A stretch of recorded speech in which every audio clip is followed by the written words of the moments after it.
격변하는 세계 지서 속에서 대한민국의 경제는 어디로 갈 것이냐, 이거에 대해서 얘기를 할 건데, IMF가 아주 충격적인 좀 얘기를 좀 한 게 있습니다. 자, 오늘 그거에 대해서 좀 얘기를 하자. 아주 그냥 간단하게 좀 얘기를 할게요. 자, 2030년도 때 IMF가 뭘 전망했냐, GDP 순위가 한국이 현재 사람들이 생각을 하고 있는 게, 대한민국은 항상 10위권 국가다, 이거에 대해서 얘기를 하잖아요. 10위권 그 경제 발전 국가, 이거에 대해서 얘기하는데 아닙니다. 지금 그 12위예요. 근데 5년 사이에 한국이 5위로 추락할 거라는 얘기가 나오고 있습니다.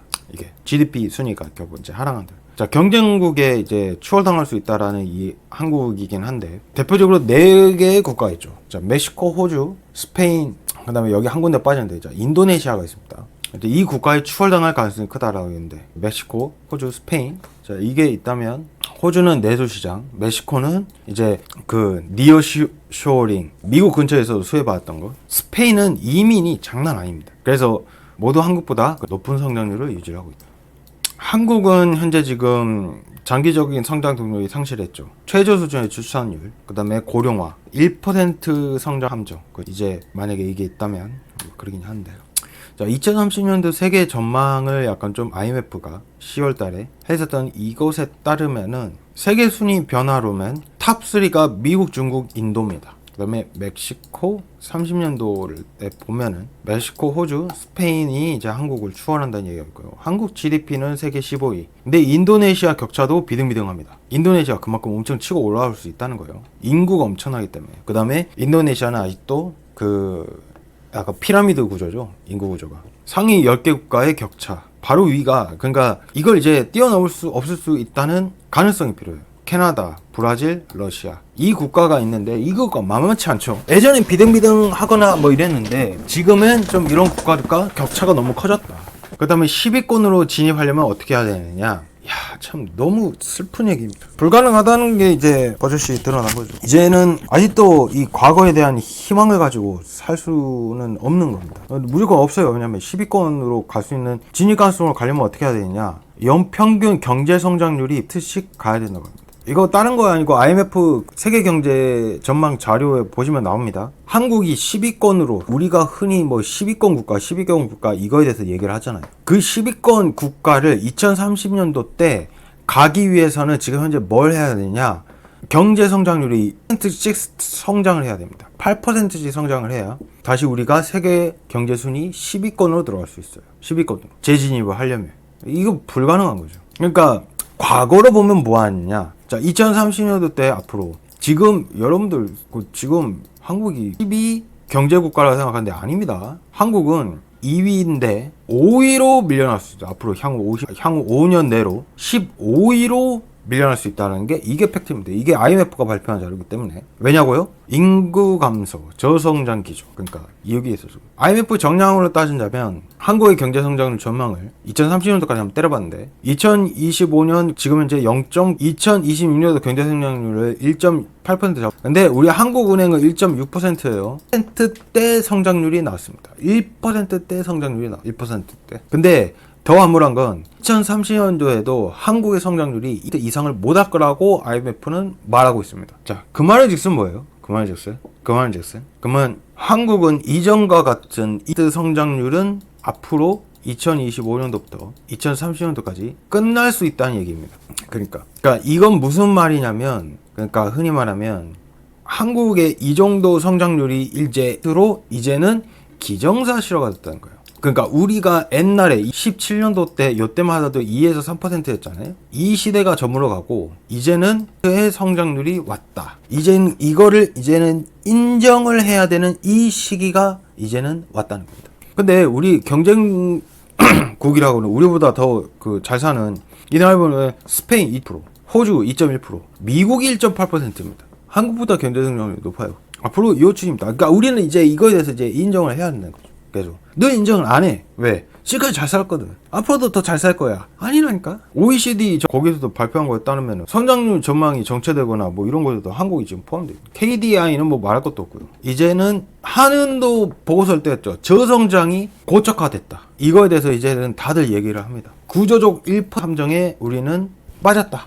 이거는 하는 총재도 얘기를 한 거죠. 한국은행. 저성장이 이미 확연이 됐다. 2025년도 기준으로. 돼서 앞으로는 이거를 좀 뛰어넘기는 앞으로는 좀 힘들 것이다. 저성장이라고. 이걸 뉴노멀로 정착시켜서. 생산 가능 인구가 이제 2025년도부터 급격하게 이제 감소를 하죠. 계속적으로. 쭉 이제 떨어지는.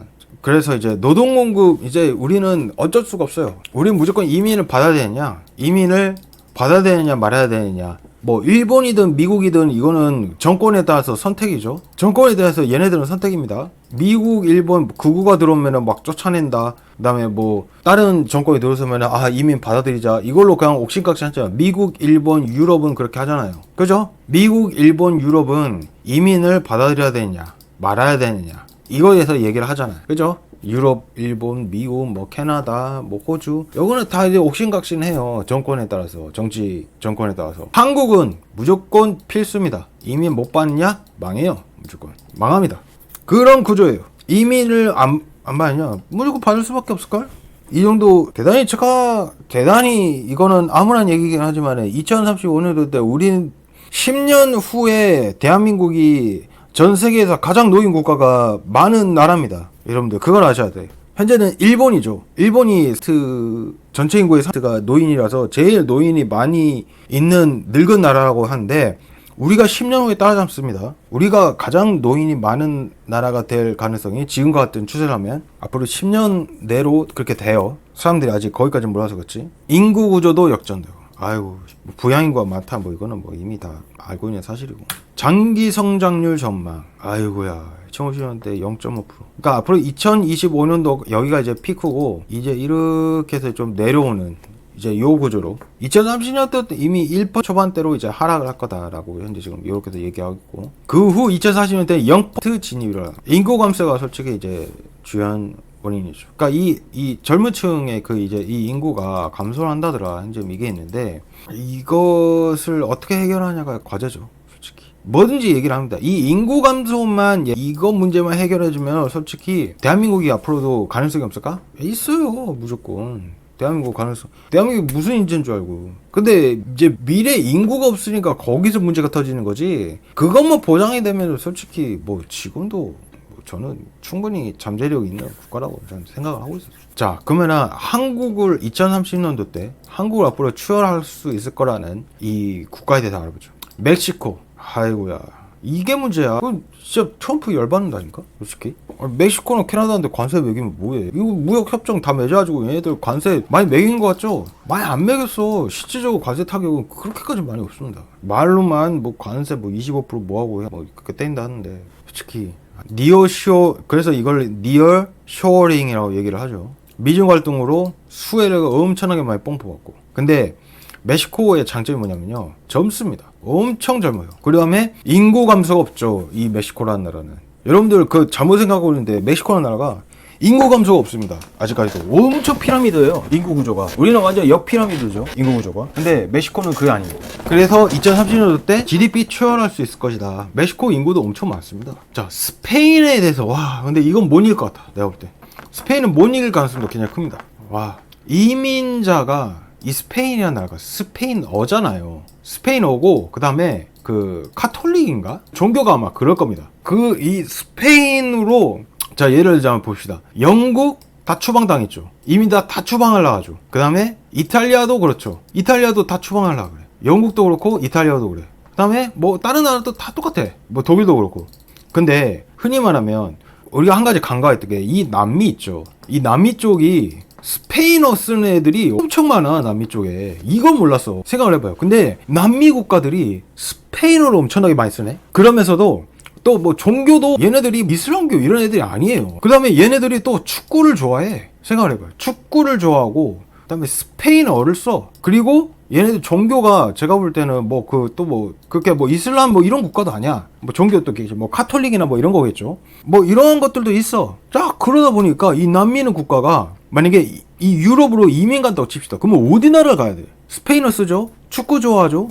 그죠? 그 다음에 뭐 관광산업으로 해가지고 관광산업이 또 많이 발달했는데 관광산업으로 많이 발달해가지고 그 내수적인 일자리들이 많이 필요하는 이런 곳이 어디가 있냐? 스페인이라는. 그러니까 그리고 스페인의 사람들도 이 이민을 받아들일 수밖에 없는 게 축구를 또 좋아해. 그다음에 남미 얘네들이 또 오면은 또 뭐 문제 일으키느냐? 아니요, 인종차별이 없답니다. 그러니까 인종차별이 덜 할 수밖에 없대. 왜냐면은 생각을 해봐. 그 다른 애가 딱 왔는데 내가 어떤 그 예를 들면은 내가 뭐 레알을 응원하고 있어. 근데 어떤 남미에 있는 어떤 애가 갑자기 스페인을 막 살라다면서 자기도 바르셀로나 응원을 하겠대. 그러니까 뭐 있어요? 같이 그냥 부둥켜 안고 같이 응원을 하는 거야.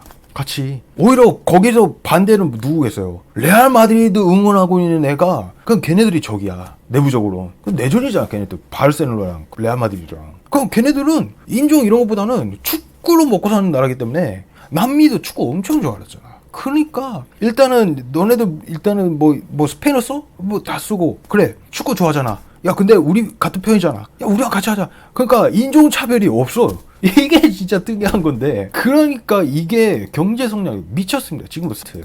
여러분들 지금 아직 그 스페인을 잘 모를 수는 있는데 옛날과 같은 그 뭐죠? 그 2012년도 때 흔히 말하면 또 망가지는 그런 나라도 있었잖아. 스페인 망가졌고 유로 위기라 해가지고 이탈리아 망가졌고 그리스 망가졌고 이랬잖아요. 그전에 스페인이 들어갔단 말이야. 그때가 아니에요 지금은. 얘네들이 다 같이 이 남미에 이 이민하고 있는 이 얘네들 다 받아들이고 있어요. 전부 다. 그럼 받아들일 수밖에 없지. 얘네들이 거기 가서 난리를 피워? 아니잖아. 그러니까 차원이 다른 그런 거란 말이에요. 그러니까 이전에 유럽에서 이민이 문제가 터졌던 건 뭐냐면 중동 얘네들이 문제였잖아. 중동에서 이민으로 왔었던 이 얘네들이 뭐였냐면 언어 안 통해. 그 다음에 이슬람에 약간 좀 그런 여자를 약간 좀 폄하하는 뭐 이런 것이 있나 보죠. 그러니까 얘네들이 거기 가서 사고 치잖아. 사고 치고 막 지들 멋대로 하려고 이게 있는데 생각을 해보세요. 남미 같은 이 얘네들이 스페인으로 왔다고 쳐. 스페인으로 왔다고 하면은 얘네들은 문화권도 비슷해. 솔직히 언어도 똑같지, 축구 좋아하는 것도 똑같지, 종교적인 뭐 이런 것도 아무것도 없어. 근데 또 일도 막 거기 가서 또 하려고 해. 스페인 쪽에서 안 받을 수가 없잖아요. 그러니까요 지금 이 관광 산업이 미쳤다고 합니다. 스페인의 관광 산업부터 시작해서 이민자들이 또 엄청나게 100만 명씩 들어온대요. 생각을 해봐. 우리 한국 여기에서 젊은 층이 100만 명씩 들어온다고 생각을 해주십시오. 100만 명씩. 100만 명씩 그 다음에 여기 있는 사람들이 다 젊은 사람들이야. 생각을 해보세요. 처음에 이때 여기 이 남미에 있는 사람들 우리가 무시를 할 수가 없는 게 축구를 좋아하잖아요. 근데 얘네들이 거기 가서 처음에 남자를 가겠죠. 남자를 가는데 이게 이슬람이랑 달라. 이슬람 이민의 약 70%는 그냥 남자들만 가는 거고, 근데 여기 있는 이 남미가 스페인으로 이민하는 거는 이건 얘기가 달라요. 처음에는 남자들이 가서 이제 노동 일을 하겠죠. 근데 얘네들은 달라. 왜냐면은 본국에 가족들이 있단 말이야. 그 가족들을 통으로 다 데려가요. 전부 다. 왜? 보세요. 스페인어 되지? 축구 좋아하지? 인종차별이 없어. 인종차별이 없어. 인종차별이 왜 있어? 있을 수가 없잖아. 같은 스페인어 쓰고 축구로 한다니까요. 축구로 차별하는 나라지 인종차별이 없어. 축구로 뭉치니까 문화권도 비슷해. 축구로 여기 다 남미도 똑같고 스페인어도 축구로 어떻게든 막 다 하는 나라들이잖아. 그러니까 이게 공통적인 결합이 이게 있으니까 흔히 말하면 뭐겠습니까? 스웨덴이 왜 인종차별에서 실패를 했습니까? 왜 인종차별에서 실패를 했어요? 포용을 못했잖아. 근데 이 스페인은 남미 국가들 이거에 대해서 포용이 다 된다니까? 이게 차별을 할 수가 없어요, 얘네들이. 그러니까 얘네들이 창출된 이 일자리에서 47%를 이민자가 또 거기에서 나와서 또 다 활성화를 다 해주고, 그러니까 경제 성장률이 2에서 3%입니다. 미쳤어요 지금 스페인이. 엄청나게. 그래서 예전엔 병자 취급받던 이 스페인이 안 그래요 지금. 엄청나게 지금 예전과 같은 이 스페인, 그리스 관광을 먹고 살았던 나라들 있죠. 이게 다 지금 회복했어요. 엄청나게. 스페인은 진짜 깡패 나라가 됐습니다. 지금 현재 유럽에 다시 깡패 나라가 됐어요. 지금 그래서 참 스페인과 같이, 그러니까 이런 거에서 이 다문화를 포용할 수 있는 이러한 것들이 뭔가 좀 필요한데, 좀 저는 볼 때는 그게 스포츠라고 생각하긴 하는데 뭔가 뭉칠 수 있는 그게 하나가 좀 필요하긴 합니다. 제가 볼 때 스페인이 좀 전형적인 사례예요.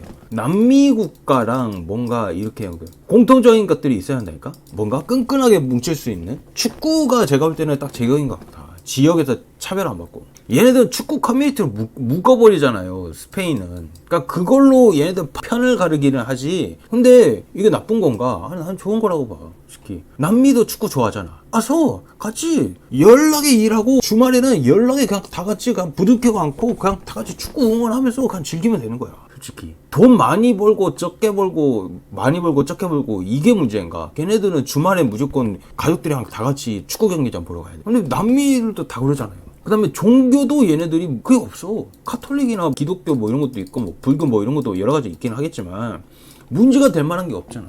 같이 축구 즐기면 돼 주말에. 같은 언어도 쓰잖아 스페인어. 그러니까 주중에는 연락에 일 때려받고 주말에는 다 같이 나와서 그냥 네 편 내 편 이런 거 말고 그냥 다 같이 너 어디 축구 편을 응원해. 야 주말에 같이 우리 맥주 한 잔 빠면서 우리 그냥 응원하러 가자. 이렇게 하면 되잖아. 그러니까 스페인이 미쳤습니다. 자, 우리의 경쟁국가잖아. 호주는 내수 시장이 너무 견고하다. 주택 시장이 뭐 이런 것도 있고 경제 성장도 원만하다 보자. 인도네시아가 문제입니다. 와, 여러분들 이거 진짜 모를 수가 있는데 인도네시아에 대해서 여러분들이 약간 조금 이거를 모를 수가 있는데 인도네시아가 여기가 여러분들 그거 아셔야 돼요. 동남아가 현재 지금 젊은 인구층이잖아요. 인도네시아 무시하면 안 돼요. 인구의 70%가 40세 미만이에요. 여러분들 다시 한번 얘기를 하세요. 인구의 70% 이상이 80%가 40세 미만입니다. 제가 만약에 지금 현재 인도네시아로 가잖아요. 저는 할아버지입니다. 그렇게 돼요. 진짜로 인도네시아 가면은 40세 미만이 인구의 70%면 그럼 난 이미 그냥 할아버지야. 할아버지입니다. 지금. 인도네시아 가면. 인도네시아를 어떻게 하는 거예요? 이 거대한 이 인구를 인도네시아가 미쳤습니다. 여러분들 그걸 아셔야 돼요. 인도네시아가 이거를 무시를 하면 안 돼요. 인도네시아를 눈여겨봐야 됩니다. 이 인도네시아는 특히나 무조건 이거는 보기는 봐야 됩니다. 그 인구라는 걸 무시를 했었거든요. 자, 2050년도 이후에 한국 경제는 이거는 그냥 보기가 싫어. 골드만삭스가 2050년대 세계 2위 부국으로 생각을 했대. 1인당 GDP 8만. 2007년도 때 한국 그렇게 예측을 했대. 웃기고 있어. 지금은 2050년대 15위권 밖으로 경제 추락할 거다. 34개국 중에 유일하게 마이너스 경제 성장. 뭐 미래는 모르는 거니까. 이제 선진국이 안 될 거라는 거죠. 밀려날 거다. 그래서 한국은 이민은 필수입니다. 뭐 인구 노동 정책 이것 때문에 좀 스페인으로 좀 어떻게 좀 한번 하긴 해야 돼. 야 우리도 뭔가 묶을 만한 거 뭐 없나? 얘네들은 축구로 묶었잖아. 근데 좀 얘네들이 그 침략으로 많이 이짓거리를 해가지고 얘네들이 진짜 잘한 게 언어를 많이 퍼뜨려놨어. 진짜 그러니까 또 다른 나라를 또 다 스페인어를 쓰고 있잖아요. 그러니까 언어적인 게 이게 가장 큰 문제인데 한국어가 이거 어떻게 퍼뜨려? 이거 나라도 엄청 어려운데. 그럼 뭔가 이 문화권 통일이 필요한데 이걸 어떻게 하냐는 거지. 문화권 통일 이거 어떻게 해? 문화권. 한국은 단일민족이잖아. 뭔가 이거 할 만한 거 이게 없을까? 그래서 여러분들 진짜 이게 웃긴 게 이게 이민 정책을 하잖아요. 현재 지금 이민을 엄청나게 많이 받고 있는 나라가 지금 스페인이야. 진짜 웃겨요. 그럴 수밖에 없지. 현재 스페인 내에서 스페인의 여러분들 이걸 좀 아셔야 되는 게 이민 정책을 솔직히 안 받는 나라가 이게 극우들이 안 받잖아. 그잖아요. 극우들이 반이민 정책을 하잖아. 못 사는 나라들 너네들 막 문제 일으키니까 이거 싫다라고 하고 반이민 정책 하잖아. 스페인은 그딴 거